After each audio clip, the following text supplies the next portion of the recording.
The original Tyson.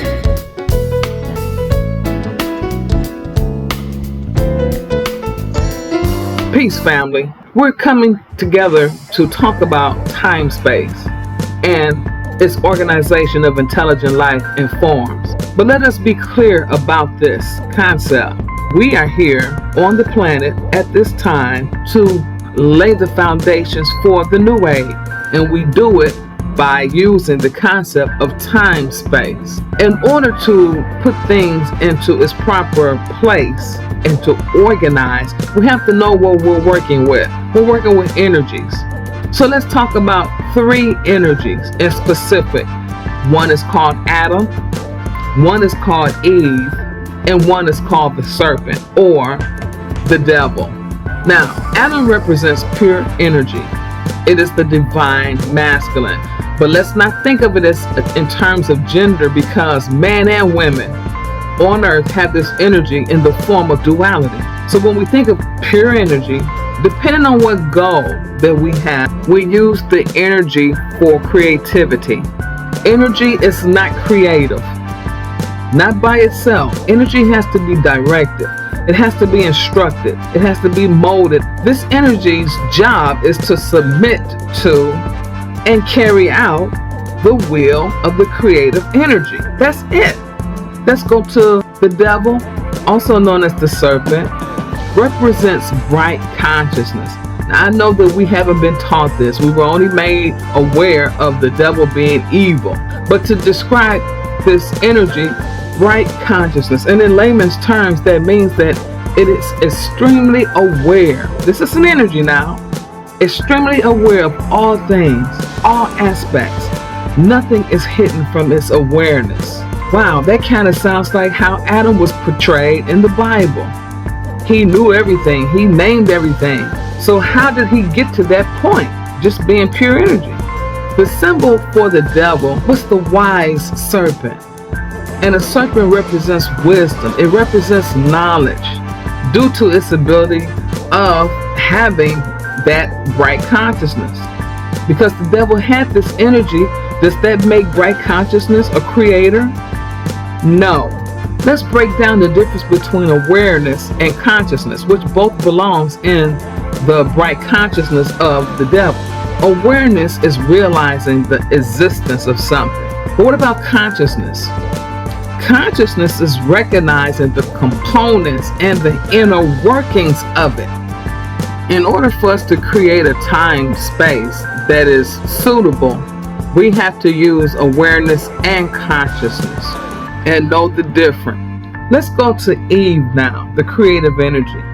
This is the divine feminine. Again, try not to think in terms of gender, but in energy. So according to the knowledge book, Adam and the devil were supposed to be the protectors of the divine feminine, which is the creative energy. That puts a whole new light on things. Creative energy uses pure energy to design divine structures not seen before.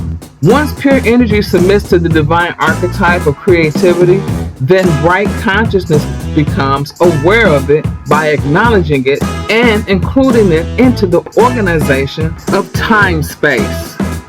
When we look at ourselves as energy, then we can begin to differentiate what energy we're using and why, what works and what doesn't, pertaining to the foundation that we wish to lay for the new world. First, we must understand the concept and work from there.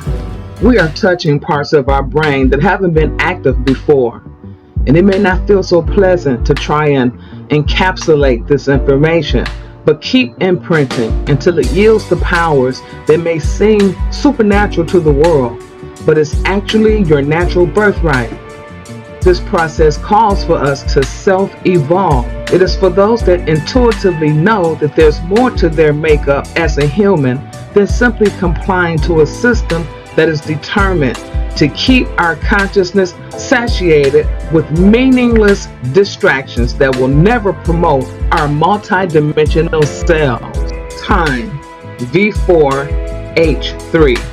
It's located in the first quadrant of the mental sphere of preconscious. and also in the time dimension of cosmic creation. Remember, time is a universal factor of synchronicity. Here, in the mental sphere of preconscious, we bring fragments of our past lives with us. It could be good karma, bad karma, it could be fears, it could be phobias, it could be strengths that we have, that we've earned, that we get to keep, bringing it along with us to the next life. Time is in the sensory node of sound, and sound in the preconscious can produce a trigger that's pertaining to an object of sound from a past life or from when you were young. How can we use this auditory memory? How can it be implemented into the organization of our time space? As for sound being in the dimension of cosmic creation, how are we going to implement sound? It's up to us to design something that complements our time space for our new world. Space B16 H18. That is located in third mental sphere of waking conscious mediumship, and also in the same quadrant of the fourth time dimension of cosmic cube. Space is an infinitely locatable point. We're talking space, we're talking a point, we're talking the fifth force. It is sublimating on number one. As far as waking conscious mediumship, there is an inner action taking place. Moment to moment thoughts involves the power to unify, the action to attract, and the essence of purpose for our space. What is it that we're proclaiming to experience in our space? Space being in the time dimension of cosmic cube, we have to upgrade our thinking from mundane thoughts to cosmic thoughts. The inclusion of the universe at this point, you're unifying your knowledge along with the new knowledge. And then what is the purpose? For your space to be equivalent with your frequency. Synchronicity, V15H19, which is the third mental sphere, fourth time dimension of cosmic cube. Except this time, synchronicity is in a different area in this quadrant. It is in the sixth time dimension, ESP. ESP pertains to our thoughts, our plans, our cosmic awareness, and as we see that synchronicity representing is our thoughts, is us receiving that cosmic awareness. And how are we receiving it? Well, it's sublimating on two.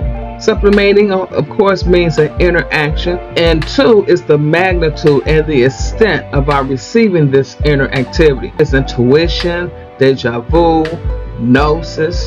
That is where synchronicity is. How is this going to help? How can we look at it as something pertaining to our new world? It's giving us ideas from other spaces and places, giving us a peek at what can be done and implemented, what will come together in our new world. This means that our third eye is also active. We can be assured that what we are receiving and seeing is coming together for our new world, for our time-space organization.